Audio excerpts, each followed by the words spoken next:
So దేశంలోనే తొలిసారిగా metro ట్రైన్స్కి ఒక గుర్తింపు వచ్చింది, ఒక సర్టిఫికేట్ వచ్చింది.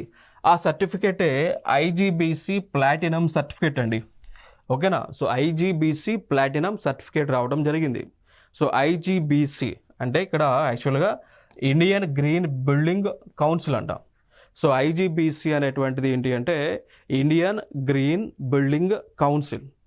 వీళ్ళ యొక్క విధులు ఏంటి, ఎవరికి సర్టిఫికేట్లు ఇస్తారు? ఏ భవనాలు అయితే పర్యావరణానికి మేలు చేసే విధంగా ఉంటుందో, అర్థమైందా? సో పర్యావరణ హితంగా ఉంటాయో అటువంటి భవనాలకు కానీ, అటువంటి ప్రాజెక్టులకు కానీ, అటువంటి ఇన్ఫ్రాస్ట్రక్చర్కి కానీ ఈ యొక్క సర్టిఫికేట్స్ అనేటువంటివి ఇస్తారు అండి. అర్థమైందా?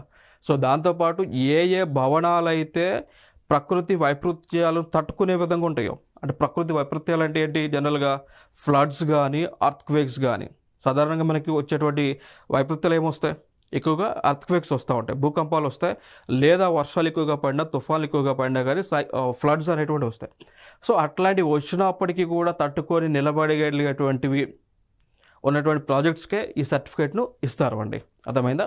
సో అట్లా మన భారతదేశంలోనే మొట్టమొదటిసారిగా తొలి మెట్రో స్టేషన్గా, మెట్రో ప్రాజెక్టుగా హైదరాబాద్ మెట్రో వార్తల్లో నిలిచింది.